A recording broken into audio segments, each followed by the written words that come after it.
Welcome dear aspirants. Economics के introduction पे आज है लेक्चर नंबर सेकंड। आज हम आपको पढ़ाएंगे इकोनॉमिक्स के ब्रांचेस और central problems related to economy. Lecture से पहले अगर आप में से किसी ने अभी तक ज्वाइन नहीं किया है, स्क्रीन पे देख लीजिए कैसे आप हमारा कंप्लीट कोर्स ज्वाइन कर सकते हैं, जो अभी भी आपको ऑफर पे 700 रुपीज़ पे मिल जाएगा। बहुत सारे बच्चे बता रहे हैं कि सर क्या नोट्स या पीडीएफ्स यहाँ पे मिलेंगी? तो बच्चा इसमें आपको कंप्लीट वीडियोस मिलेंगे, कंप्लीट पीडीएफ्स मिलेंगे और इसमें आपको कंप्लीट टेस्ट्स मिलेंगे, एमसीक्यू सीरीज मिलेगा, सब कुछ इधर आपको मिल जाएगा। ज्वाइन कैसे करना है स्क्रीन पे पढ़ लीजिए।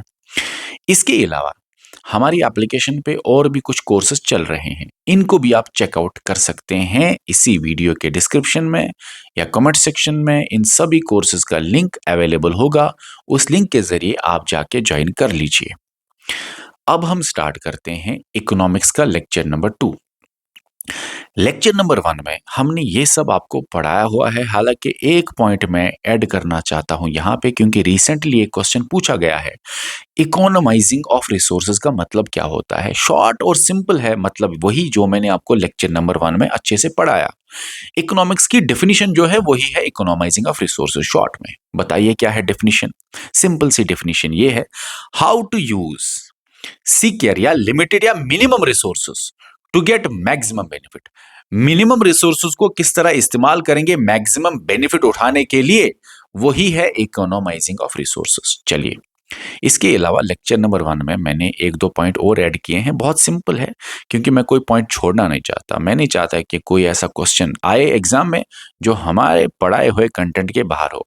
तो ये भी याद रख लो, क्योंकि कभी कभी जेकेएसएस भी ऐसे क्वेश्चंस पूछता है।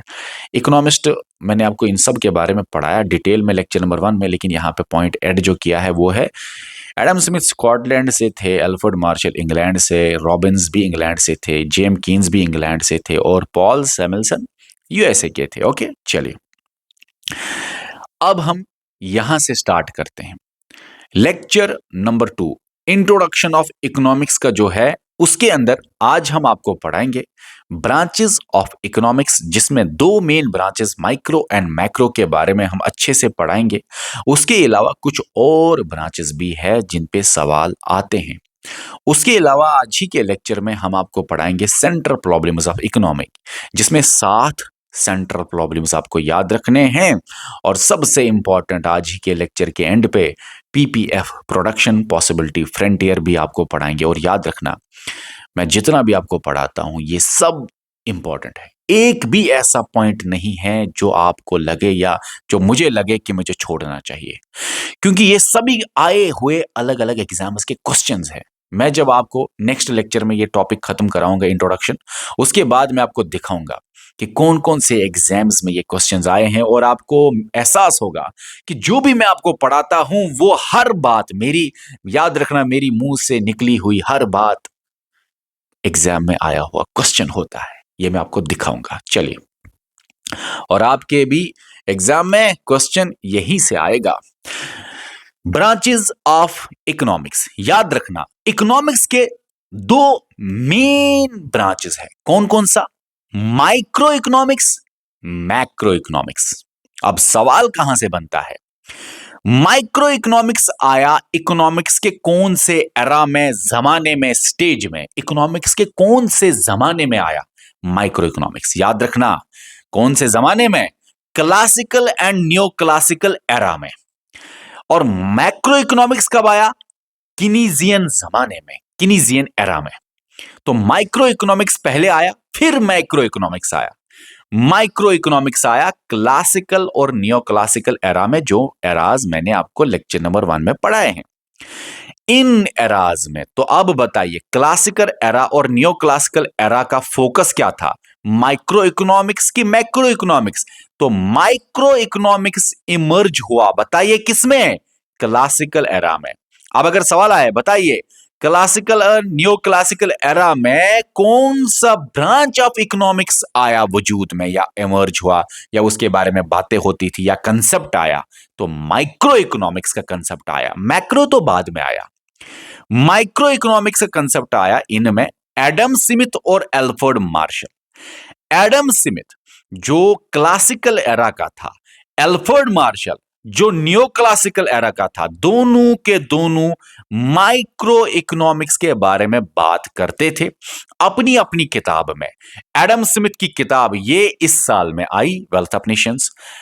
मार्शल साहब की किताब आई 1890 में, प्रिंसिपल्स ऑफ इकोनॉमिक्स। दोनों के दोनों बुक्स बात करते थे माइक्रो माइक्रो माइक्रो के बारे में।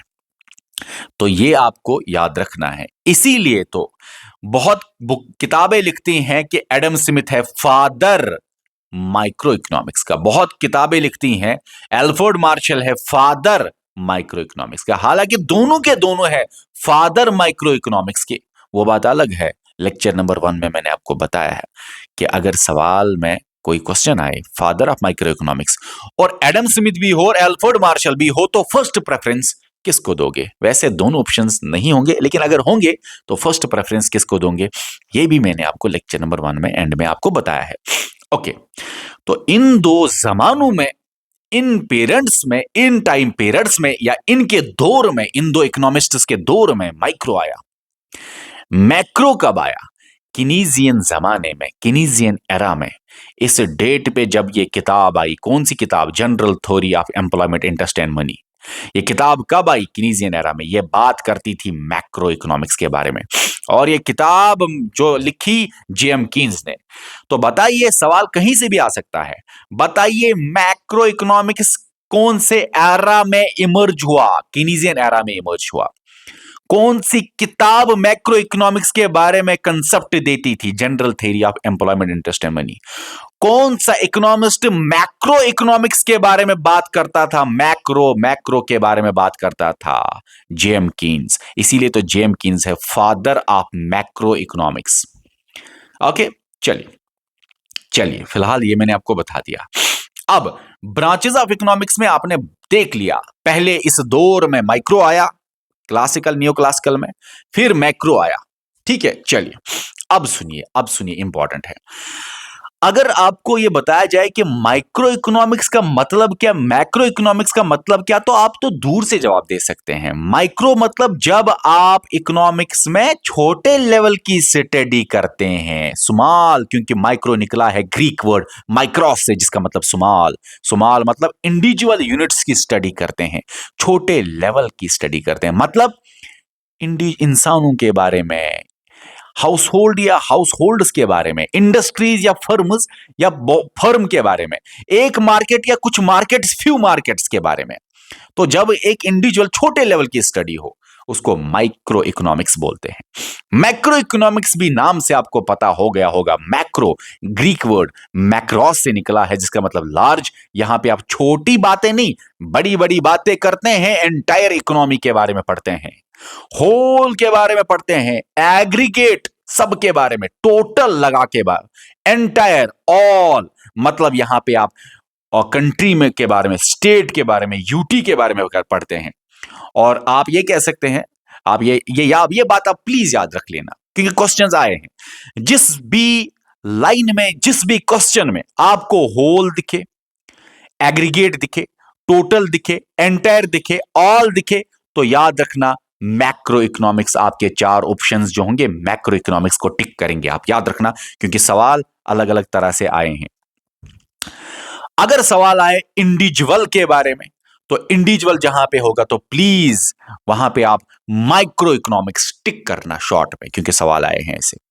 ओके, अब आगे मैं और आपको बताऊंगा। फिलहाल एक बात बहुत इंपॉर्टेंट है जो मैंने ऊपर बताई, वो ये है कि ऊपर मैंने आपको बताया 1776 में वेल्थ ऑफ नेशन की किताब आई इस जमाने में, और वो किताब थी एडम स्मिथ की। वो बात करता था माइक्रो इकोनॉमिक्स के बारे में।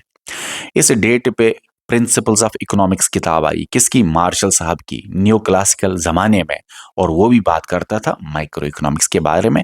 तभी दोनों के दोनों माने जाते हैं father of micro economics. Okay, macro economics जो है वो 1936 में आया, कब? कीनीजियन एरा में। कौन सी किताब में? General theory of employment, interest and money.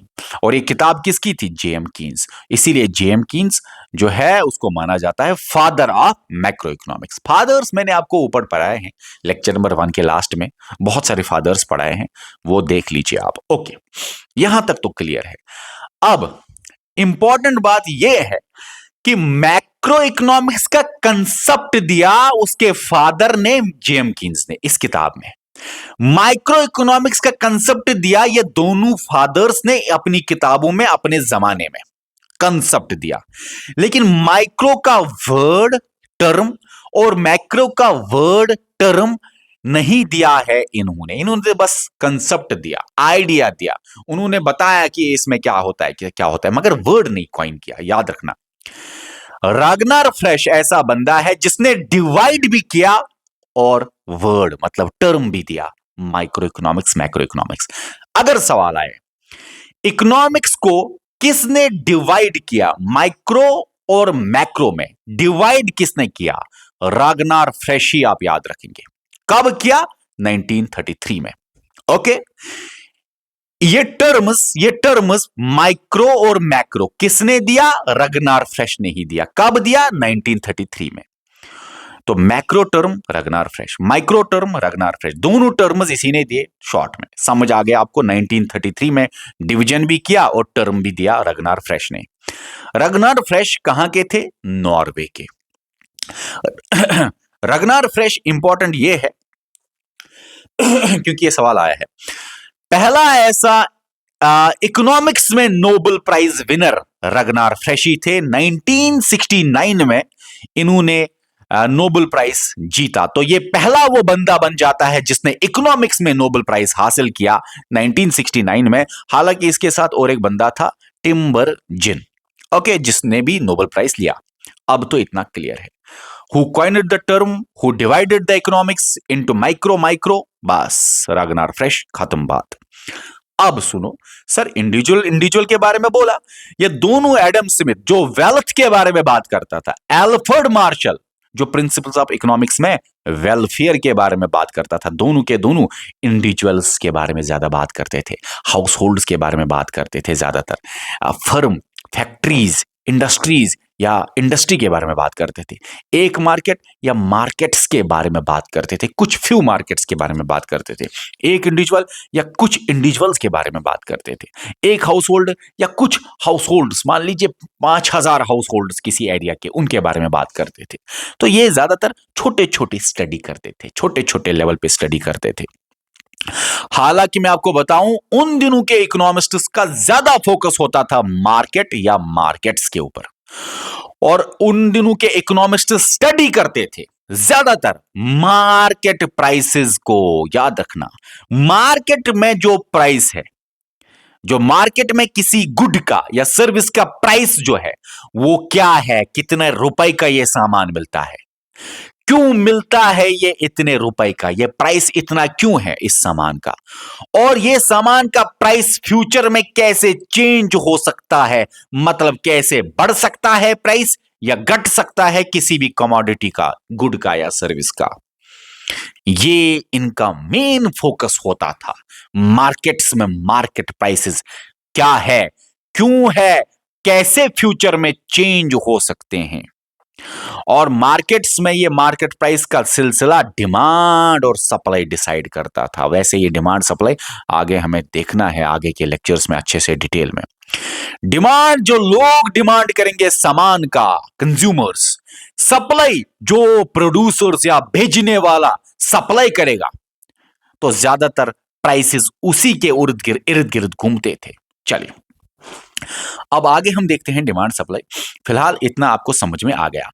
Micro economics जो है ये इसका ये स्टडी था, लेकिन मैक्रो इकोनॉमिक्स से बोला कि एक छोड़ो, total house hold, total firms, aggregate firms, total industries, entire industries, all सब के बारे में बात करो। कंट्री लेवल पे देखो, मार्केट लेवल पे नहीं, स्टेट लेवल पे देखो, एक फर्म को नहीं, यूटी लेवल पे देखो, एक हाउस होल्ड को नहीं, टोटल लेवल पे देखो। जैसे यहां पे प्राइसेस को देखा जाता था, छोटे मार्केट में प्राइसेस क्या होगा, लेकिन यहां पे पूरे कंट्री में प्राइसेस को, पूरे स्टेट में क्या प्राइसेस हैं, बढ़ गए तो इन्फ्लेशन, घट गए overall prices, over a period of time overall prices घट गए और परसिस्टेंट वो प्राइसेस रहा, घट रहा है पूरा, तो डिफ्लेशन। ये हम आगे पढ़ेंगे, इन्फ्लेशन, प्राइसेस का राइज, डिफ्लेशन, प्राइसेस का फॉल। फिलहाल आप सिंपल टर्म्स में ही याद रखो। ओके चलो, तो यहां पे पूरे कंट्री में देखो, एक मार्केट को नहीं, पूरे कंट्री में प्राइसेस का राइज और फॉल। इतना ही नहीं, आगे मैं आपको बताता हूं और कुछ चीजें। फिलहाल यहां पे देखो, माइक्रो इकोनॉमिक्स प्राइसेस के इर्द गिर्द घूमता था, कमोडिटी के प्राइसेस के इर्द गिर्द माइक्रो इकोनॉमिक्स का कंसेप्ट घूमता था। मेजर डिटरमिनेंट माइक्रो इकोनॉमिक्स का प्राइसेस है, इसीलिए माइक्रो इकोनॉमिक्स को प्राइस थ्योरी भी बोलते हैं। और ये कितनी बार क्वेश्चन आया है कि प्राइस थ्योरी किस इकोनॉमिक्स को बोलते हैं, तो सवाल का जवाब सिंपल में माइक्रो इकोनॉमिक्स है। यहां पे ज्यादातर मेजर डिटरमिनेंट नेशन के, स्टेट के, यूटी के इनकम के बारे में है। यहां पे ज्यादातर प्राइसेस के बारे में बात नहीं हो रही, यहां पे मैक्रो में ज्यादातर बातें होने लगी पूरे कंट्री के इनकम के बारे में। तो इसीलिए मैक्रो इकोनॉमिक्स को का और एक नाम है इनकम थ्योरी। सवाल अगर आए, और आया हुआ है बहुत बार, कि बताइए मैक्रो इकोनॉमिक्स का और एक नाम क्या है, प्राइस थ्योरी कि इनकम थ्योरी? Income theory. चलिए, उसके साथ साथ देखो, माइक्रो इकोनॉमिक्स में तो छोटी छोटी स्टडी होती है, जैसे जॉब या जॉब्स के बारे में, यहां पे अनएम्प्लॉयमेंट या एम्प्लॉयमेंट के बारे में, पूरी कंट्री के बारे में, पूरे स्टेट या यूटी के बारे में। यहां पे तो एक इंसान के पर्सनल इनकम के बारे में बात होती है, यहां पे नेशन के इनकम के बारे में बात होती है, पूरे नेशन के इनकम। यहां पे तो मार्केट में किसी गुड या सर्विस का प्राइस राइज हुआ कि फॉल हुआ, यहां पे कंट्री में प्राइसेस राइज हुआ तो इन्फ्लेशन, फॉल हुए प्राइसेस तो डिफ्लेशन। बड़े लेवल की स्टडी पूरे कंट्री में, पूरे स्टेट में, पूरे यूटी में। यहां पे प्रोड्यूसर और कंज्यूमर को ज्यादातर पढ़ा जाता है। एक प्रोड्यूसर जो गुड्स एंड सर्विस प्रोड्यूस करता है, और एक कंज्यूमर जो उन गुड्स एंड सर्विसेज को कंज्यूम करता है, उसी के ऊपर स्टडी चलती है। मतलब प्रोड्यूसर सप्लाई करता है गुड्स एंड सर्विसेज का, कंज्यूमर उन गुड्स एंड सर्विसेज को खरीदता है। डिमांड कंज्यूमर की वजह से होती है, सप्लाई डिमांड के इर्द गिर्द घूमता है, प्रोड्यूसर कंज्यूमर के इर्द गिर्द ये घूमता है। ठीक है ना? ओके। और यहां पे हाउस होल्ड बजट के बारे में बात होती है, यहां पे तो गवर्नमेंट बजट के बारे में बात होती है।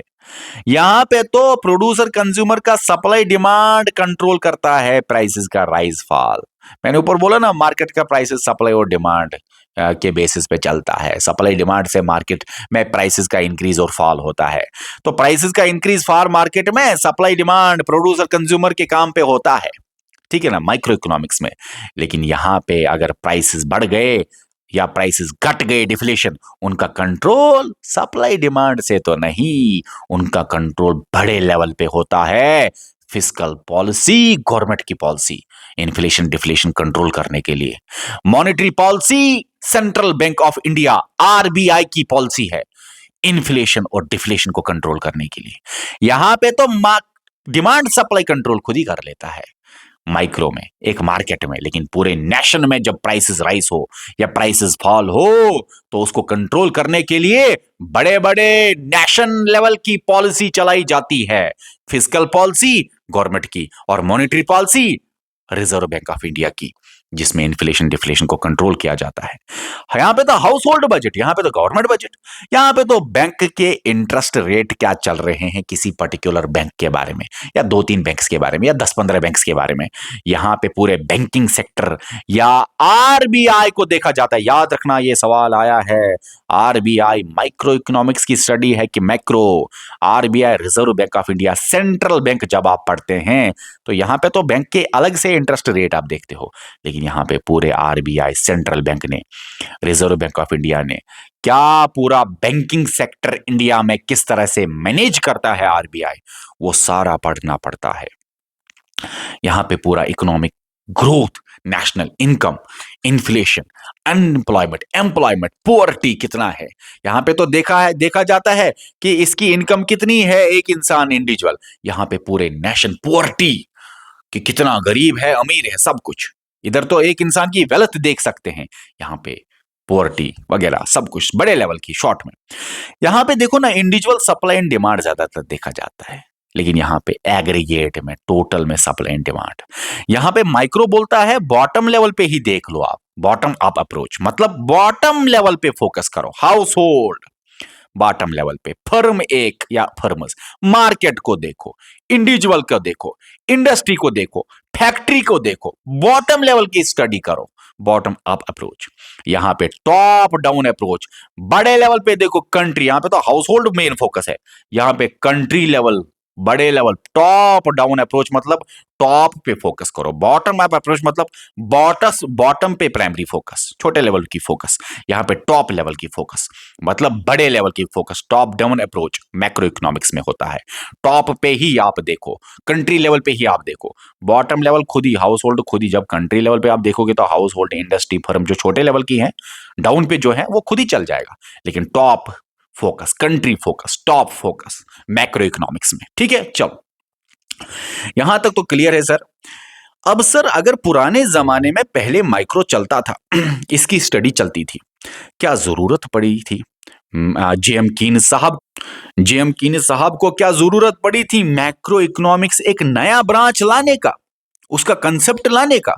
और इसने तो टर्म्स दे दी लेकिन जेएम कीन्स ने एक्सटेंसिवली मैक्रो इकोनॉमिक्स का बड़े लेवल पे कंसेप्ट लाया, पूरी तरह से अपनी किताब में खोल खोल पे मैक्रो इकोनॉमिक्स का कंसेप्ट लाया। चलो देखते हैं बीच में क्या हुआ, माइक्रो एंड मैक्रो के बीच की कहानी है, क्या हुआ। अच्छे से काम चल रहा था माइक्रो में, सब कुछ चल रहा था, मार्केट के बारे में ध्यान था, पूरी कंट्री के बारे में ध्यान नहीं होता था, मार्केट के बारे में।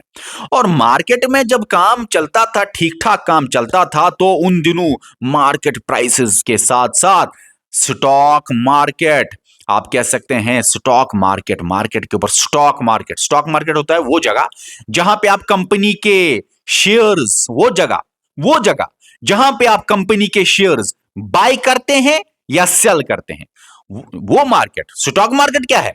वो मार्केट जहां पे आप कंपनी के शेयर्स को बाय करते हैं या सेल करते हैं, कंपनी के शेयर्स को, वो मार्केट, वो जगह, उसको बोलते हैं स्टॉक मार्केट।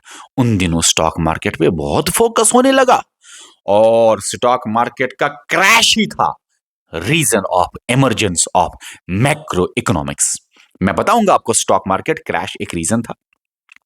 और उन दिनों फर्म्स के बारे में प्रोडक्शन करो, ये मत देखो पीछे लोग उस चीज का डिमांड करेंगे कि नहीं करेंगे, अरे करो, अपना पूरा जोर लगाओ वेल्थ कमाने में, प्रोडक्शन करने में, प्रोडक्शन करो। फर्म्स को प्रोडक्शन के ऊपर बिठा दिया, ये देखा नहीं कि इकोनॉमिक्स में क्या होगा बाद में, मार्केट के ऊपर। अरे बाकी जगहों पे देखो मार्केट क्या है, सिर्फ कोई जगह का फिक्स्ड मार्केट, ग्रो हुआ, दूसरा मार्केट हुआ, नहीं हुआ, बाकी लोग चल रहे हैं, नहीं चल रहे हैं, यहां के लोग ही रिच हुए कि दूसरे लोग भी उठ गए। मतलब बहुत सारी चीजें माइक्रो में कमियां थी क्योंकि बड़े लेवल की स्टडी नहीं हो रही थी। यहां पे एक बैंक है तो बस बैंक का देखो, बैंक अपना लोन देना स्टार्ट किया, ले लो लोन, जितना लोन लेना चाहते हो। बैंक ये भूल गया देखना कि मुझे कोई कंट्रोल अच्छे से कर लेता, अगर मैं लोन बाद में फेल हुआ, अगर मैं बाद में फेल होगा तो मुझे बचाएगा कौन? तो आरबीआई का कंसेप्ट, सेंट्रल बैंक का पावर उतना नहीं था, क्योंकि यहां पे फोकस था इनका कि देखो गवर्नमेंट का इंटरवेंशन नहीं होना चाहिए, सेंट्रल बैंक का इंटरवेंशन नहीं होना चाहिए, मार्केट को फ्री छोड़ो, हाउस होल्डर्स को फ्री छोड़ो, इंडिविजुअल्स को फ्री छोड़ो, गवर्नमेंट कंट्रोल कुछ नहीं करेगा। तो ये सारे रीजंस थे फेल होने के माइक्रो इकोनॉमिक्स के। और तब मैक्रो इकोनॉमिक्स आया। कैसे आया? The great economic depression USA में आया, 1929 में यह डिप्रेशन आया और 1939 तक बोला जाता है यह डिप्रेशन रहा। ग्रेट इकोनॉमिक डिप्रेशन को हम देखते हैं और इसी ग्रेट इकोनॉमिक डिप्रेशन की वजह से मैक्रो इकोनॉमिक्स आया और इसी ग्रेट इकोनॉमिक डिप्रेशन की वजह से बोला जाता है माइक्रो इकोनॉमिक्स फेल हुई, मैक्रो इकोनॉमिक्स आ गया। ग्रेट इकोनॉमिक डिप्रेशन यूएसए में आया। कैसे? प्रोडक्शन, अभी मैंने बोला ना, फर्म्स फर्म्स बनाते रहे सामान, ये बाकी डिमांड है, लोग डिमांड करेंगे कि नहीं करेंगे नहीं पता, बस प्रोडक्शन प्रोडक्शन, फर्म्स में सामान बन गया, बहुत प्रोडक्शन हुआ और स्टॉक मार्केट में पैसा ही पैसा लग गया। कंपनी ज्यादा से ज्यादा सामान बनाती है और कंपनी के शेयर्स ज्यादा से ज्यादा लोग खरीदते हैं, स्टॉक मार्केट में बहुत ज्यादा खरीदारी हो गई और बैंक्स ने भी लोन देना स्टार्ट किया। ये नहीं देखा कोई हमको कंट्रोल, कोई हमें बाद में बचाए, बस ले दिया। कोई कंट्रोलिंग नेचर नहीं था, ना ही गवर्नमेंट कोई कंट्रोल करता था बैंक्स को, ना ही सेंट्रल बैंक उन दिनों का कंट्रोल करता था। तो बस ये चीजें होगी तो ग्रेट इकोनॉमिक डिप्रेशन आ गया। कैसे?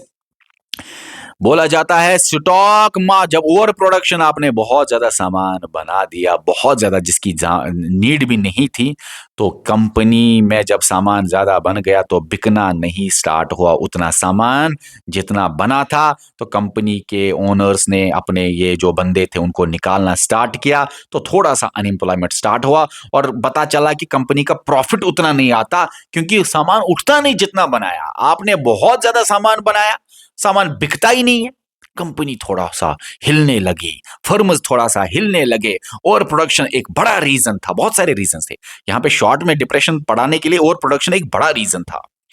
तो क्या हुआ, कंपनीज के शेयर्स जो स्टॉक मार्केट में लोगों ने खरीदे थे, स्टॉक मार्केट में जो कंपनी के शेयर्स लोगों ने खरीदे थे, उन कंपनी उन फर्म्स पे जब भरोसा उठा तो शेयर्स जिनने खरीदे थे उनने शेयर्स बेचना स्टार्ट किया, क्योंकि उनको लगा कंपनी लॉस में जा रही है तो हमारे शेयर्स भी लॉस में हो जाएंगे, हमारे शेयर्स का वैल्यू भी गिर जाएगा, हमारे शेयर्स भी सस्ते हो जाएंगे, हमारे शेयर्स गिर जाएंगे, तो हम क्या करेंगे, बेचना स्टार्ट। और इस दिन क्या हुआ, बहुत सारा शेयर्स कंपनीज का बेच दिया गया, हालांकि सस्ते दामों पे भी।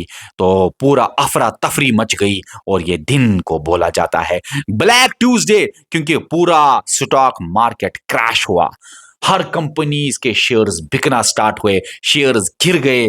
जो 100 रुपए के शेयर्स लाए, लेकिन मैं इतना मजबूर हुआ, हालत ऐसी थी कि मुझे लगा ये 0 रुपीज पे पहुंच जाए, तो मैंने इसको जल्दी से 50 रुपए में बेच दिया। मतलब मैंने नुकसान खा के जल्दी से जल्दी अपना शेयर बेच दिया, क्योंकि मुझे शक था शायद ये 10 रुपए, शायद ये 5 रुपए, शायद ये 0 रुपए पे चले जाए, क्योंकि हालत अचानक खराब हुई, कोई कंट्रोल करने के लिए नहीं था।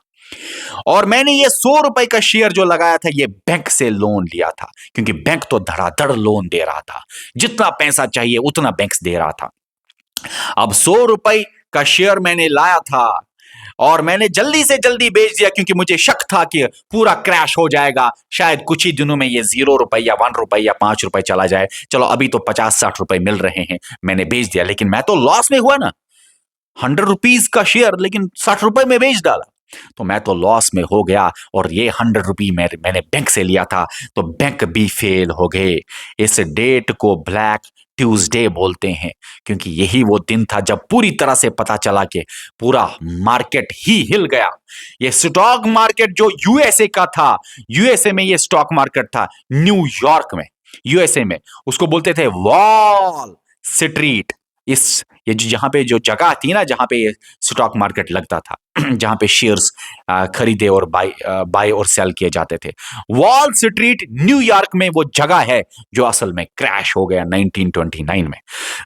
बैंक भी फेल हो गए, बैंकों ने पैसा मांगना स्टार्ट किया जो लोन दिया था, लेकिन लोन कहां से देंगे, हम खुद तो शेयर्स में डूब गए, हम आपको बैंक साहब क्या देंगे, ऊपर से आपने तो धड़ाधड़ दे दिया, लोन के लोन दे दिए। हालांकि जिन लोगों ने बैंक में पैसे रखे थे, उनको जब लगा बैंक फेल हो रहा है, उन्होंने बोला हमने बैंक में जो पैसा डिपॉजिट किया था, हमें बैंक से पैसा लेना है वापस।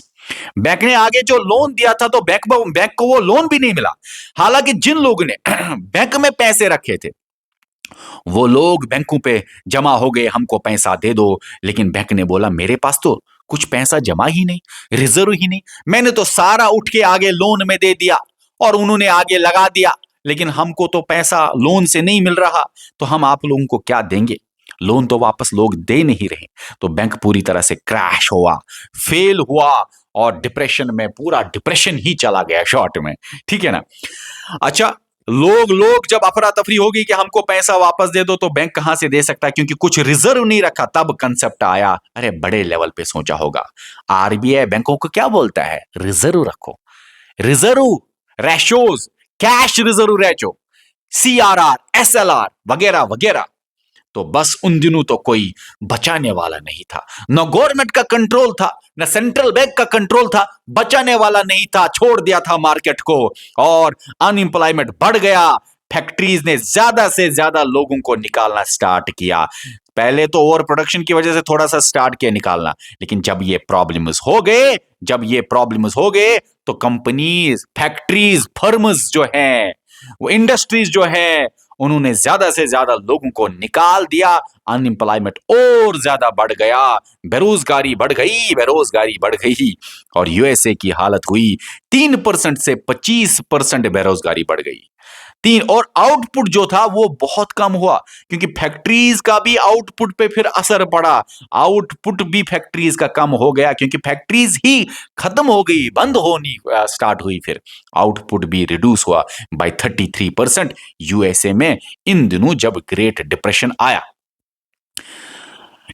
अब यूएसए में था तो यूएसए तो बाकी कंट्रीज के साथ धड़ाधड़ ट्रेड कर रहा था। उन दिनों तो सिर्फ बातें हो रही थी पैसा पैसा पैसा के बारे में, तो धड़ाधड़ ट्रेड जो चल रहा था, इंटरनेशनल ट्रेड पे भी असर पड़ा, क्योंकि देखा नहीं था, सिर्फ एक छोटे मार्केट की स्टडी की थी, एक फैक्ट्री की, कुछ फैक्ट्रीज की, कुछ एरियाज की, कुछ स्टॉक मार्केट की, उतनी ही स्टडी की थी। ये नहीं किया था स्टडी कि इंटरनेशनल ट्रेड कैसे चलेगा अगर कोई कंट्री के अंदर कुछ क्रैश हो जाता है।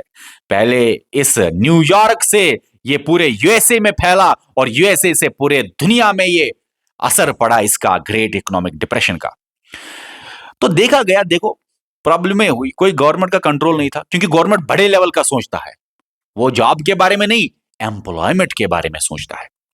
वो दो चार फर्म्स के बारे में नहीं, दो चार पर्सनल्स के इनकम के बारे में नहीं, वो नेशन के income, GDP, gross domestic product, national income के बारे में सोचता है। वो एक फैक्ट्री के प्रोडक्ट के बारे में नहीं, वो जीडीपी, ग्रॉस डोमेस्टिक प्रोडक्ट के बारे में सोचता है। इतना ही नहीं, गवर्नमेंट पोवर्टी के बारे में सोचता है, प्राइसेस राइज और फॉल के बारे में नहीं, इन्फ्लेशन डिफ्लेशन के बारे में।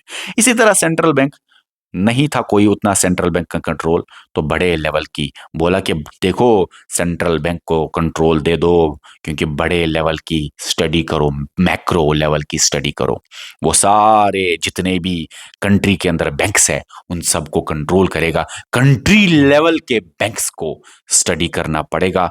तो सेंट्रल बैंक का कंट्रोल उन दिनों नहीं था, उन दिनों मैक्रो इकोनॉमिक्स के ऊपर फोकस नहीं था, तो गवर्नमेंट का कंट्रोल नहीं था, सेंट्रल बैंक का कंट्रोल नहीं था, मैक्रो इकोनॉमिक्स के ऊपर फोकस नहीं था। तब इमरजेंस हुआ मैक्रो इकोनॉमिक्स का, और बोला देखो डिप्रेशन फिर से ना हो जाए, छोटे लेवल की स्टडी नहीं, बड़े लेवल की स्टडी करते हैं, मैक्रो लेवल की, लार्ज लेवल की स्टडी करते हैं। और इस किताब में इसने बोल दिया, मैंने आपको बता दिया, कंट्री स्टेट यूटी का इन्फ्लेशन डिफ्लेशन ही नहीं, मैंने यहां पे आपको बता दिया, ये तो मैंने आपको पढ़ा दिया, सॉरी ये तो सब कुछ पढ़ा दिया, ठीक है ना। तो यहां पे आप unemployment, national income, inflation deflation, fiscal policy, monetary policy, government budget, economic growth, ये सब आरबीआई कंट्रोल करेगा। अब सेंट्रल बैंक कंट्रोल करेगा मैक्रो इकोनॉमिक्स में, आरबीआई सारे बैंकिंग सेक्टर को कंट्रोल रेगुलेट करेगा। चलिए, उसके अलावा है मीजो इकोनॉमिक्स, एक और ब्रांच है इकोनॉमिक्स की। देखो एक बात कहना चाहता हूं मैं यहां पे, बहुत सारे इकोनॉमिस्ट्स बोलते हैं अगर 100 फर्म्स है फॉर एग्जांपल, और अगर आपने 99 या 90, चलो 90 फर्म्स के बारे में पढ़ा, ये फिर भी माइक्रो ही है। जब तक टोटल ना हो जाए, जब तक 100 ना हो जाए, जब तक ऑल ना हो जाए, जब तक एंटायर ना हो जाए, जब तक एग्रीगेट, जब तक होल, जब तक एंटायर, जब तक टोटल टोटल टोटल ना हो जाए, आप 93 97 फर्म्स के बारे में पढ़ेंगे, वो माइक्रो ही है, जब तक ऑल ना हो जाए, एग्रीगेट टोटल वर्ड ना आ जाए, याद रखना, ठीक है, ओके। बहुत सारे इकोनॉमिस्ट्स ये भी बोलते हैं कि एक और ब्रांच है मीजो इकोनॉमिक्स, वो थोड़ा बीच का ब्रांच है, मतलब मिडिल का, माइक्रो और मैक्रो इकोनॉमिक्स के बीच का ब्रांच है। जैसे आपने किसी इंडिया के अंदर एक सेक्टर के बारे में पढ़ा, चलो इंडिया के अंदर आपने पढ़ा एग्रीकल्चर सेक्टर के बारे में, या आपने पढ़ा सर्विस सेक्टर के बारे में, या आपने पढ़ा इंडस्ट्रियल सेक्टर के बारे में। तो वो एक सेक्टर के बारे में अगर आप पढ़ते हैं वो मीजो इकोनॉमिक्स है। अगर आप तीनों सेक्टर्स के बारे में पढ़ते हैं, एग्रीकल्चर भी, इंडस्ट्री भी और सर्विस सेक्टर भी, वो मैक्रो हो गया। ये बहुत सारे इकोनॉमिस्ट तो कंसिडर ही नहीं करते मीजो इकोनॉमिक्स को। ये इंपॉर्टेंट नहीं है, सवाल इधर से आएगा नहीं, लेकिन फिर भी आपको पढ़ा लूं। माइक्रो और मैक्रो के इंटरमीडिएट में है, ये मिडिल लेवल में है, ये सेक्टर लेवल यहां पे होती है रीजन की। जैसे फॉर एग्जांपल आपने साउथ कश्मीर रीजन की इकोनॉमिक्स पढ़ी तो वो मीजो इकोनॉमिक्स में आएगा। यहां पे इंडिविजुअल फर्म्स नहीं, यहां पे कुछ ग्रुप ऑफ फर्म्स के बारे में स्टडी होती है। नॉट इंपॉर्टेंट, कुछ इकोनॉमिस्ट इस ब्रांच को कंसिडर ही नहीं करते। मेटा इकोनॉमिक्स बोला जाता है, देखो पैसे तो कमा लोगे लेकिन इंसानियत होनी चाहिए इकोनॉमिक्स के साथ साथ। ऐसा नहीं कि कोई मजदूर को आप करोड़ों में हो लेकिन इकोनॉमिक्स में हालत ऐसा है, डिफ्लेशन ऐसा है, या इन्फ्लेशन सिस्टम ऐसा चलता है, या डिमांड सप्लाई ऐसा है कि मजदूर को आप देते हो 50 रुपए, खुद तो करोड़ों कमाते हो, मजदूर को ज्यादा दे दो, अगर रिच है थोड़ा पुअर को दे दो, वेलफेयर करो, इंसाफ करो, इंसान बनो। ह्यूमन वैल्यूज के बारे में मेटा इकोनॉमिक्स में बात होती है। एथिक्स के बारे में देखो, अच्छा क्या है, बुरा क्या है, राइट क्या है, रॉन्ग क्या है, गलत ना करो, सही करो। तो एथिक्स के बारे में बात होती है, मोरालिटी के बारे में बात होती है, इंसानियत के बारे में, अच्छाई के बारे में, फेयरनेस के बारे में बात होती है, जस्टिस, इकोनॉमिक जस्टिस के बारे, जुल्म ना हो किसी के साथ। पैसा तो कमाओ लोगे, बिजनेस तो करोगे, इकोनॉमिक्स में तो आप मिनिमम रिसोर्सेज से मैक्सिमम बेनिफिट उठाओगे, मैक्सिमम बेनिफिट उठाते उठाते कहीं जुल्म ना आप किसी से करना, इकोनॉमिक जस्टिस होना चाहिए। रिच और पुअर जो है इसके बीच में गैप कम होना चाहिए। ऐसा न हो इकोनॉमिक्स में रिच रिच बनता जाए, पुअर पुअर गरीब गरीब होता जाए। थोड़ा सा गैप कम हो, इसका पैसा थोड़ा इधर हो, चाहे इसका पैसा गवर्नमेंट टैक्स के जरिए ले और इधर सब्सिडीज के जरिए दे, किसी भी तरह से इधर से इधर थोड़ा वेल्थ होना चाहिए, बैलेंस होना चाहिए, गैप बढ़ना नहीं चाहिए, गैप कम होना चाहिए। इंसान बनो, इंसान शॉर्ट में, ये है मेटा इकोनॉमिक्स शॉर्ट में। ठीक है, चलो उसके बाद सवाल इधर से भी आते हैं, पॉजिटिव इकोनॉमिक्स और नॉर्मेटिव इकोनॉमिक्स क्या है। सवाल याद रखना, पॉजिटिव बोलता है क्या है, नॉर्मेटिव इकोनॉमिक्स बोलता है क्या शुड बी या क्या ऑट बी। जीडीपी कितना है ये पॉजिटिव है, जीडीपी कितना होना चाहिए ये नॉर्मेटिव है। मैं आपको बेस्ट एग्जांपल देता हूं क्योंकि ये ज्यादातर नॉर्मेटिव बात करता है आइडियल सिचुएशन के बारे में। अनएम्प्लॉयमेंट कितना है वो पॉजिटिव है, अनएम्प्लॉयमेंट, लेकिन नॉर्मेटिव बोलता है देखो कितना अच्छा होता अगर अनएम्प्लॉयमेंट इतना होता, कितना होना चाहिए अनएम्प्लॉयमेंट, नॉर्मेटिव, कितना should be, ought be. What is unemployment, कितना है इस टाइम पे, पॉजिटिव। पॉजिटिव बात करता है फैक्ट बेस्ड, देखो भाई इतना अनएम्प्लॉयमेंट है, इतनी पॉवर्टी है, इतना इन्फ्लेशन है, इतना डेफिनेशन है। नॉर्मेटिव बात करता है ओपिनियन बेस्ड, वैल्यू जजमेंट, देखो इतना होना चाहिए पॉवर्टी रेट, अनएम्प्लॉयमेंट रेट अगर है तो इतना ही होना चाहिए। यहां पे बात करते हैं कितना है अनएम्प्लॉयमेंट रेट, ये वैल्यू जजमेंट्स के बारे में बात नहीं करता, यहां पे वैल्यूज के बारे में बात, यहां पे बोलते हैं देखो अनएम्प्लॉयमेंट इतना होना चाहिए, पॉवर्टी अगर है कंट्री में तो इतना ही होना चाहिए। ये इतना होना चाहिए मतलब आइडियल सिचुएशन है, इतना मतलब करंट सिचुएशन, ठीक है ना। पॉजिटिव बोलता है के बारे में, करंट सिचुएशन, ये बोलता है होना चाहिए, सही है कि अगर इतना होगा तो आइडियल सिचुएशन। चलो static versus dynamic, static economics बात करता है सिंगल पॉइंट ऑफ टाइम पे क्या है जीडीपी, क्या है अनएम्प्लॉयमेंट, क्या है इन्फ्लेशन, क्या है डिफ्लेशन, क्या है पॉवर्टी, क्या है नेशनल इनकम, क्या है जीएनपी वगैरह वगैरह। डायनेमिक इकोनॉमिक्स बोलता है study over period of time, GDP अगर है over a period of time increase हुआ कि डिक्रीज हुआ, ये over a period of time बात करता है। ये बात करता है अभी के बारे में, ये बात करता है over a period of time की study over a period of पिछले 10 सालों से अभी इन्फ्लेशन बढ़ रहा है घट रहा है, पिछले 10 सालों से इकोनॉमिक ग्रोथ कितना ज्यादा हुआ, पिछले 10 सालों से पॉवर्टी का साइकिल क्या है, पॉवर्टी का ग्राफ क्या है वगैरह वगैरह। तो ये over a period of time है डायनेमिक इकोनॉमिक्स। स्टैटिक इकोनॉमिक्स का मतलब अभी क्या है, स्टैटिक मतलब टाइम को और चेंज को इग्नोर करता है, ये कंसिडर करता है टाइम को भी चेंजेस को भी कि पिछले सालों से क्या बढ़ा क्या घटा, आने वाले सालों में क्या चांसेस है कि क्या घटेगा बढ़ेगा वगैरह वगैरह वगैरह वगैरह। समझ आ रहा है आपको। यहां पे स्टैटिक में कंसिडर नहीं किया जाता कि चेंजेस इन पॉपुलेशन हुआ कुछ सालों से, चेंजेस इन टेक्नोलॉजी हुआ या होगा, इनकम में चेंजेस हुआ होगा, प्राइसेस में चेंजेस होगा, ये इग्नोर किए जाते हैं ये चेंजेस को।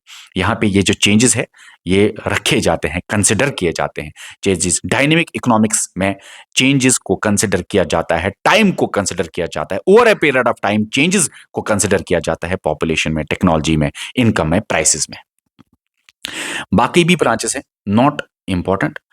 नाम से आप याद रख सकते हो बिहेवियरल इकोनॉमिक्स, एक इंसान का बिहेवियर इकोनॉमिक्स में, एक इंसान का बिहेवियर, एक हाउस होल्ड का, एक बंदे का बिहेवियर, एक बिजनेस मैन का बिहेवियर, कैसे इकोनॉमिक्स में बिहेवियर चेंज होता है, या बिहेवियर के ऊपर भी इकोनॉमिक्स चलता है, behavioural economics. Developmental economics, developmental economics, कैसे आप इकोनॉमिक्स में इकोनॉमिक डेवलपमेंट करेंगे। और डेवलपमेंटल इकोनॉमिक्स ज्यादातर बात करता है उन कंट्रीज के बारे में जो डेवलपिंग है या अंडर डेवलप्ड है, या आप कह सकते हैं कम income country, low income countries है।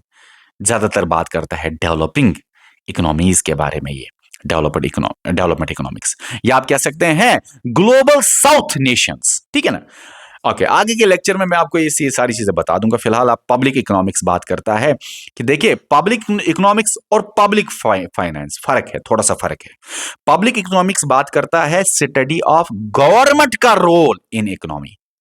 ये है पब्लिक फाइनेंस, गवर्नमेंट का रेवेन्यू और एक्सपेंडिचर की स्टडी। यहां पे गवर्नमेंट का टोटल रोल, यहां पे ये बड़े लेवल की है, ये छोटे लेवल का है। ये पब्लिक फाइनेंस सिर्फ होता है गवर्नमेंट का रेवेन्यू और एक्सपेंडिचर, उसकी स्टडी को पब्लिक फाइनेंस। लेकिन यहां पे पूरे गवर्नमेंट के रोल को इकोनॉमी में। एग्रीकल्चर, नाम से आप ये अंदाजा लगा, आई डोंट थिंक कि मुझे एक्सप्लेन करना पड़ेगा कुछ भी, ये नाम से आप अंदाजा लगा सकते हैं। यहां क्या पढ़ाओ, गेम थ्योरी थोड़ा इंपॉर्टेंट है, थोड़ा इकोनोमेट्रिक्स मैंने आपको बता दिया है क्या होता है जब आप इकोनॉमिक्स के साथ साथ स्टैटिस्टिक्स और मैथमेटिक्स को जोड़ते हैं। गेम थ्योरी मतलब कि आप हो और कोई दूसरा है, आप कंपनी ए चलाते हो, ये कंपनी बी चलाता है, कोई तीसरा कंपनी सी चलाता है, लेकिन आप जो हो, आप किस तरह का इकोनॉमिक डिसीजन लेंगे और आप किस तरह से इकोनॉमिक डिसीजन लेंगे, और आपका इकोनॉमिक डिसीजन कितना डिपेंड होगा इनके इकोनॉमिक डिसीजन पे। मतलब आप भी कोचिंग चलाते हैं, ये भी कोचिंग चलाते हैं, ये भी या आप भी लाइब्रेरी चलाते हैं, ये भी लाइब्रेरी चलाते हैं, इन दोनों ने फीस कम किया, आप क्या डिसाइड उस टाइम करोगे। गेम थ्योरी ये दिखाता है, गेम में शॉर्ट में आप कैसे प्ले करोगे। ये गेम है इकोनॉमिक्स।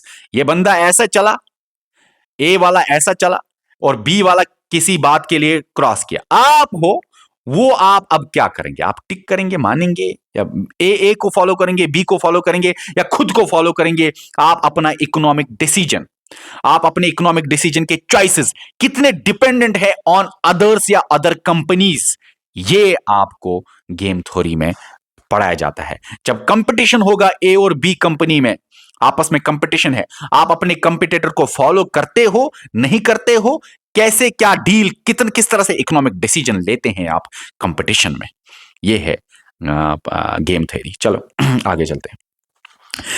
अब है सेंट्रल प्रॉब्लम्स ऑफ इकोनॉमी। देखो सेंट्रल प्रॉब्लम्स ऑफ इकोनॉमी में मैं आपको ये बताना चाहता हूं, ये मैंने आपको पढ़ा है। लिमिटेड या सिक्योर रिसोर्सेस को, जब एक साइड से लिमिटेड और सिक्योर रिसोर्सेज हो और दूसरे साइड से इंसान के अनलिमिटेड वांट्स हो, अल्टरनेट यूजेस भी हो, ये मैंने आपको पढ़ाया है। एक प्रॉब्लम आती है, उसको बोलते हैं प्रॉब्लम ऑफ चॉइस। अब सेंट्रल प्रॉब्लम्स ऑफ इकोनॉमी 7 है, जिनमें 3 को बोला जाता है कोर, यहां पे वर्ड लिखना, कोर सेंट्रल प्रॉब्लम्स, और बाकी 4 को बोला जाता है other central problems. Other central problems ये 4 है। लेकिन अगर सवाल आए सेंट्रल प्रॉब्लम्स ऑफ इकोनॉमी में, बताइए कोर सेंट्रल प्रॉब्लम्स को, ये वर्ड कोर लिख लेना, कोर सेंट्रल प्रॉब्लम्स कौन कौन सी है, 1 2 3, what to produce, how to produce, for whom to produce, ये है 3 कोर सेंट्रल प्रॉब्लम्स। इंपॉर्टेंट बात मैं आपको अब कहना चाहता हूं, याद रखना इसको हमेशा। इससे पहले मैं आपको बोलता था आपके पास पैसा है, आप कितने खर्च करोगे, तो कंज्यूमर साइड हम ज्यादातर देखते थे। लेकिन अब आपको प्रॉब्लम्स ऑफ इकोनॉमी में प्रोड्यूसर्स के एंगल से देखना है। आप सुनिए, central problems of economy producer को उठते हैं, जो सामान, गुड्स एंड सर्विसेज बनाएगा, फैक्ट्री डालेगा, इंडस्ट्री डालेगा, कुछ प्रोडक्शन करेगा गुड्स एंड सर्विसेज का। प्रोड्यूसर के साइड वो कैसे चॉइस, प्रॉब्लम ऑफ चॉइस को टैकल करें। जब प्रोड्यूसर को लिमिटेड रिसोर्सेज या सिक्योर रिसोर्सेज हो और प्रोड्यूसर के अनलिमिटेड वांट्स है या अल्टरनेट यूजेस हैं, उस टाइम प्रोड्यूसर किस तरह से चॉइस करेगा, प्रॉब्लम ऑफ चॉइस को टैकल करेगा। प्रोड्यूसर क्या करेगा, तो प्रोड्यूसर को 3 कोर सेंट्रल प्रॉब्लम्स आते हैं। ये 3 कोर सेंट्रल प्रॉब्लम्स है। प्रोड्यूसर को सबसे पहले ये प्रॉब्लम आती है, व्हाट टू प्रोड्यूस, क्या प्रोडक्शन करूं मैं, हाउ टू प्रोड्यूस, किन के लिए, फॉर हुम टू प्रोड्यूस। चलो, व्हाट, ओके, क्या प्रोड्यूस करूं, कैसे प्रोड्यूस करूं, किन के लिए प्रोड्यूस करूं। शॉर्ट में क्या प्रोड्यूस करूं, मतलब मेरे पास जो भी रिसोर्सेस हैं, सिक्योर रिसोर्सेस हैं, इनको मैं यूटिलाइज करूंगा, मैक्सिमम बेनिफिट उठाने के लिए प्रॉब्लम ऑफ चॉइस को मैं टैकल करूंगा, ठीक है। लेकिन क्या क्या क्या प्रोडक्शन करूं, मतलब मेरे पास जो रिसोर्सेज है उनको किस में एलोकेट करूं। मेरे पास पैसा है या जमीन है, वो जमीन एग्रीकल्चर या पैसा एग्रीकल्चर पे लगाऊं। फॉर एग्जांपल मेरे पास जमीन है, उसको कहां लगाऊं, एग्रीकल्चर पे, इंडस्ट्री गुड्स पे, सिविलियन पे, डिफेंस गुड्स बनाने में, कंजप्शन गुड्स बनाने में, मशीन्स बनाने में, लग्जरी आइटम्स बनाने में, या नेसेसिटीज मतलब ये रोजमर्रा की जिंदगी में जो सामान लगता है वो बनाने में। एजुकेशन के लिए कोई कोचिंग सेंटर या लाइब्रेरी डालूं, या कोई अस्पताल इस जमीन के ऊपर डालूं। तो ये रिसोर्स कहां इस्तेमाल करूं, या ये पैसा मेरे पास है, इसको कहां इस्तेमाल करूं। सबसे पहले एक प्रोड्यूसर को, एक फैक्ट्री डालने वाले को, एक गुड्स एंड सर्विसेज देने वाले को, प्रोडक्शन करने वाले को व्हाट करना पड़ता है, डिसाइड। ये पहली प्रॉब्लम ऑफ चॉइस है। व्हाट है सबसे पहले इसकी प्रॉब्लम ऑफ चॉइस। दूसरा प्रॉब्लम ऑफ चॉइस जो होता है वो है कैसे बनाऊं। चलो, मैंने अब डिसाइड किया फॉर एग्जांपल मैंने अब डिसाइड किया मैं बुक्स बना लूंगा। चलो, नोटबुक्स बना लूंगा, नोटबुक फैक्ट्री डालूंगा। अब नोटबुक फैक्ट्री तो मैंने डिसाइड किया, मैंने अपना कुछ पैसा है वो मैंने लगाना है, वो जो मेरा रिसोर्स है, पैसा है या जमीन है मेरे पास, वो मैंने लगाना है फैक्ट्री डालने पे। कौन सी, नोटबुक वाली फैक्ट्री। चलो, अब हाउ टू प्रोड्यूस, कौन सा टेक्निक, हाउ टू प्रोड्यूस मतलब problem of choice of technique कौन सी इस्तेमाल करूं मैं। क्या मैं ज्यादा से ज्यादा कैपिटल या ज्यादा से ज्यादा लेबर रखूं अपनी इंडस्ट्री, अपनी फैक्ट्री में कैपिटल इंटेंसिव रखूं टेक्निक, या लेबर इंटेंसिव टेक्निक रखूं। कैपिटल इंटेंसिव टेक्निक मतलब मशीन ज्यादा और लेबर्स या वर्कर्स कम। लेबर इंटेंसिव टेक्निक मतलब लेबर्स ज्यादा मतलब वर्कर, लेबर बोलो या वर्कर बोलो एक ही बात है, वर्कर्स ज्यादा, मशीन्स कम। मैं ज्यादा क्या रखूं, कैपिटल मतलब मशीन्स, ठीक है, ओके।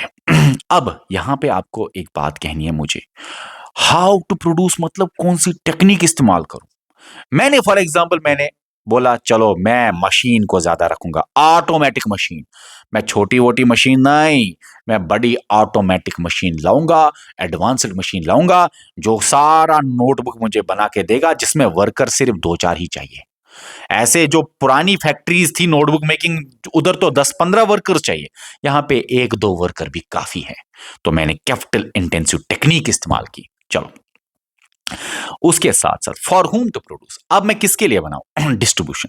ये जो नोटबुक्स है यहां, इसको कहां डिस्ट्रीब्यूट करूं, क्या रूरल एरियाज में करूं, अर्बन एरियाज में करूं, कोल्ड एरियाज में करूं, हॉट एरियाज में करूं, एजुकेटेड एरियाज में करूं, या नॉन एजुकेटेड या जहां पे लिटरेसी रेट कम है वहां पे करूं।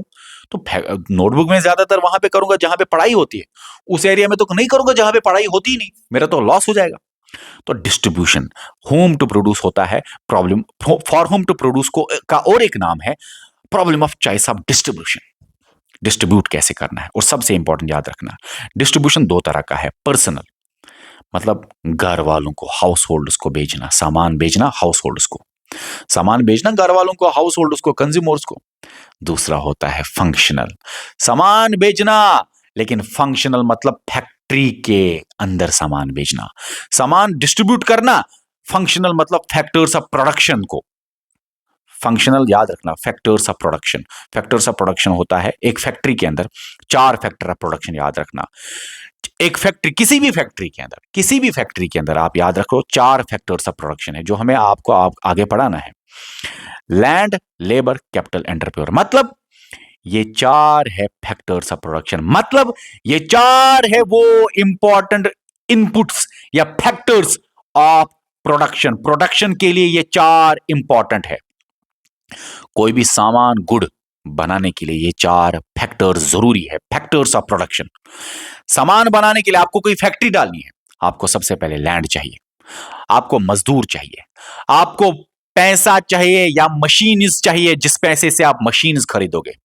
मान लीजिए आपके पास पैसा ही नहीं है तो आपको लोन लेना पड़ेगा, आपको बैंक से पैसा लाना पड़ेगा मशीन्स खरीदने के लिए, कैपिटल खरीदने के लिए, ठीक है ना।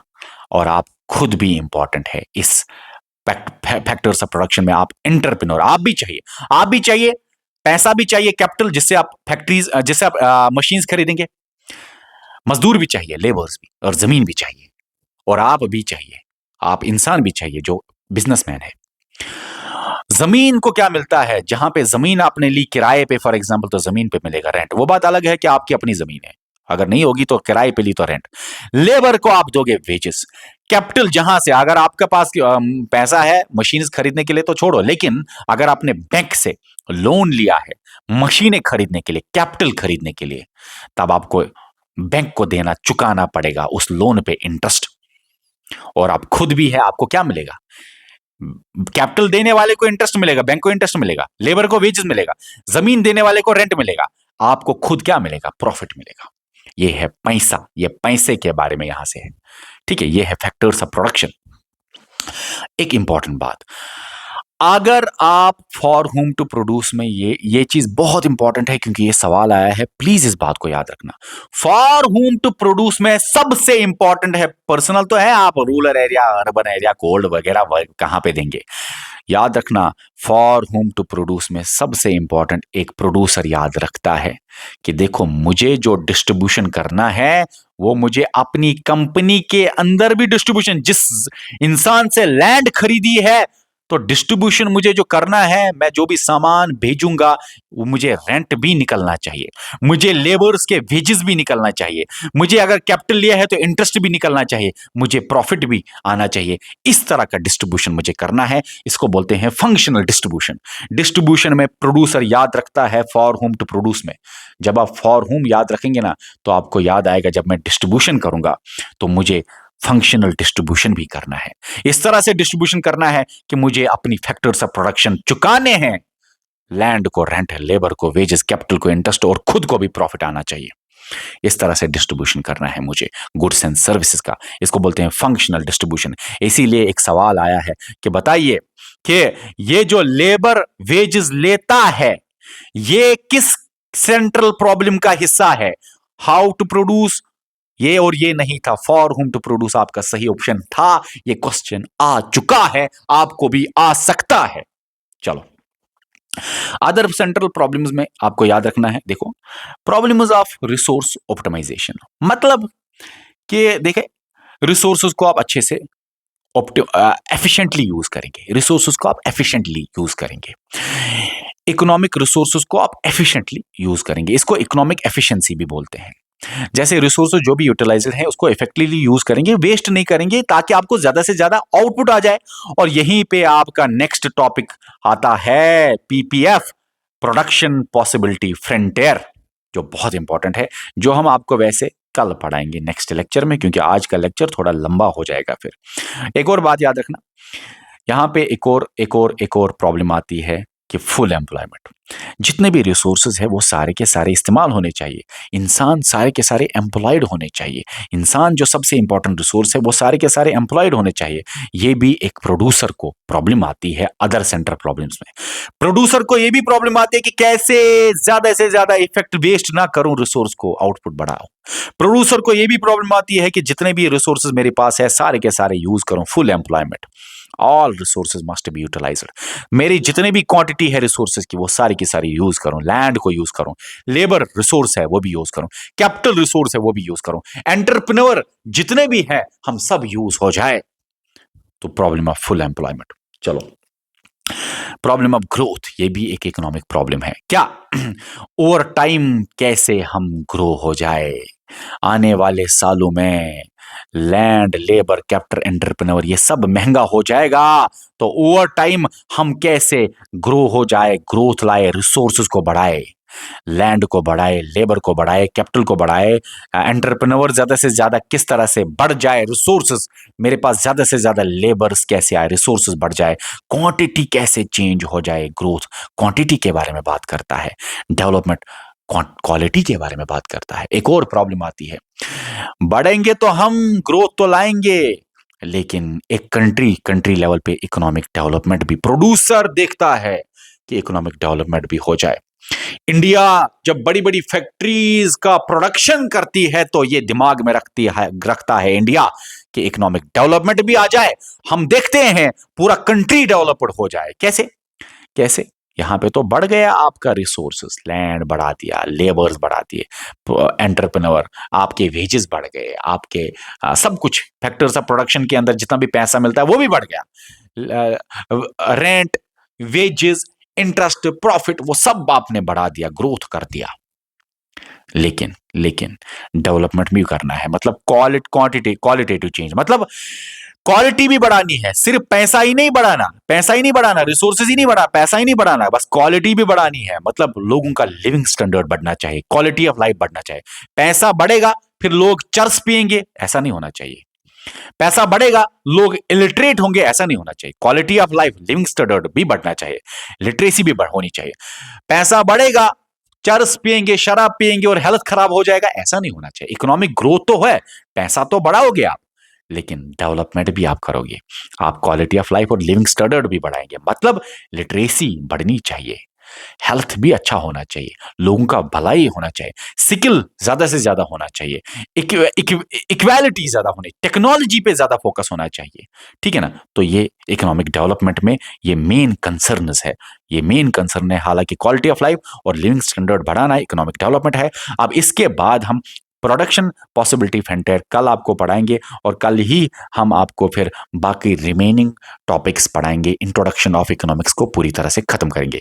इस वीडियो में इतना ही, मिलते हैं नेक्स्ट वीडियो में। और अगर ये लेक्चर आपको अच्छा लगा तो नीचे कमेंट सेक्शन में अपना जवाब दे देना कि लेक्चर आपको कैसा लगा।